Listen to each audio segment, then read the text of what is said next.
আমাৰ ইয়াত যিখিনি সমস্যা হ'ব পাৰে গোটেই সমস্যাখিনিক লগত লৈ আমি তেখেতসকলকে আমি আবেদন জনাইছিলোঁ যে যিখিনি সমস্যাৰ জৰিয়তে যাতে আমাৰ অঞ্চলটোৰ পৰিৱেশ প্ৰদূষণ নহয় বা পৰিৱেশটো নষ্ট নহয় তেনেদৰে তেখেতসকলক জনাইছিলোঁ। জনোৱাৰ পিছত আজি 3 মাহ হৈ গ'ল, তেখেতসকলে খনন কাৰ্য চলাই আছে।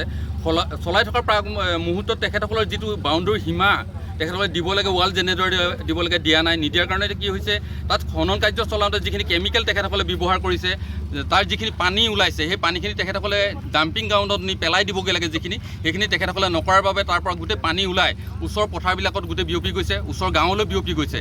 তেনেদৰে বিয়পি যোৱাৰ লগে লগে ওচৰতে চমুৱা গাঁৱত গোটেই পানীয়ে পুখুৰীবিলাক ভৰি গৈছে। ভৰি যোৱাৰ লগে লগে তাৰ 100% মানুহে কি হৈছে, পুখুৰীৰ পানী খায়। পুখুৰীয়ে এতিয়া পানী খাব নোৱাৰা অৱস্থা হৈছে। নোহোৱা যেতিয়া ৰাইজে আমাৰ কাষ চাপিলে, আমি তেতিয়া ৰাইজৰ লগত আহি আমি তেখেতসকলক গোটেই বিষয়টো জনালোঁ। আকৌ আমি এখন স্মাৰক পত্ৰ দিলোঁ।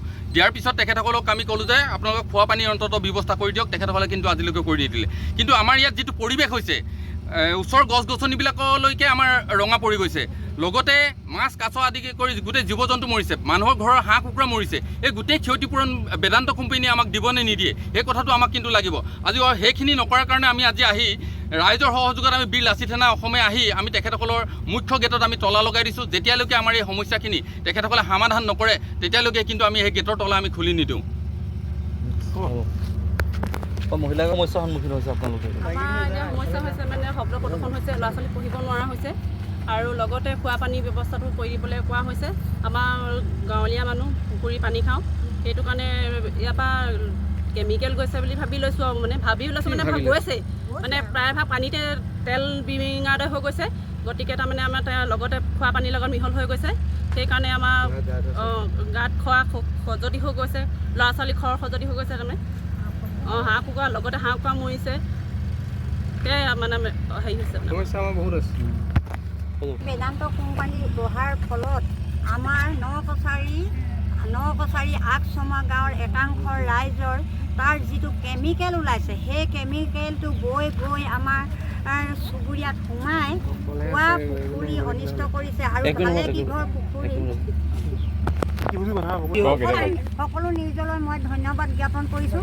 কাৰণ আজি আমাৰ নকচাৰি চমুৱা গাঁৱৰ আৰু মাইবেলিয়া সীমাৰ পথাৰত যিটো আমাৰ অইলৰ কোম্পানী আহি বহিলেহি, তাৰ ক্ষেত্ৰত আমাৰ চমুৱা একাংশ লোকৰ তাৰ অইল আৰু তেল বৈ গৈ আমাৰ খোৱা পুখুৰীত সোমাইছে। প্ৰতি ঘৰৰ আমাৰ গাঁৱলীয়া মানুহৰ আমাৰ কোনো দমকল নাই, কোনো আমাৰ বেলেগে আমাৰ সুবিধা নাই।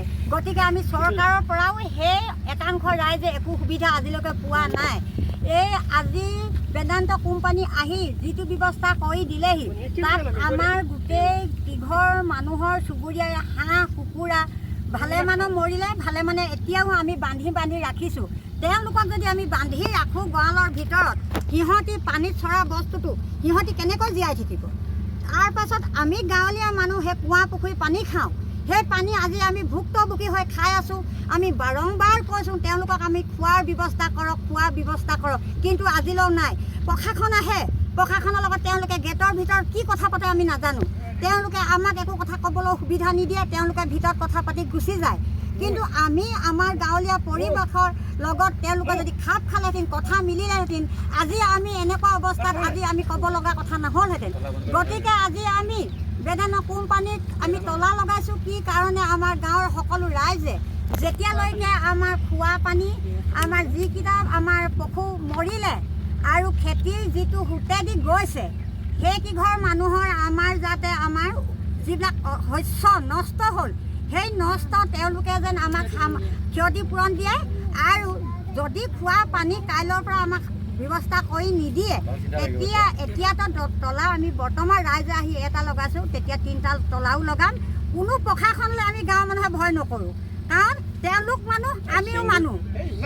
আমি সেইকাৰণে ক'ব বিচাৰিছোঁ তেওঁলোকে যাতে আমাৰ লগত আলোচনা কৰক, তেওঁলোকেও যাতে আমাৰ লগত আলোচনা কৰে আৰু আমাৰ গাঁৱৰ যেন সুব্যৱস্থা কৰি তেওঁলোকৰ কাম চলাই থাকক। কিন্তু সম্পূৰ্ণ আমাৰ গাঁৱলীয়া মানুহৰ যিকেইটা আমাৰ সমস্যাত পৰিছোঁ, সেই সমস্যাকেইটা সমাধান হোৱাৰ পাছত আমি তেওঁলোকক কাম আকৌ চলাবলৈ আমি তলা খুলি দিম।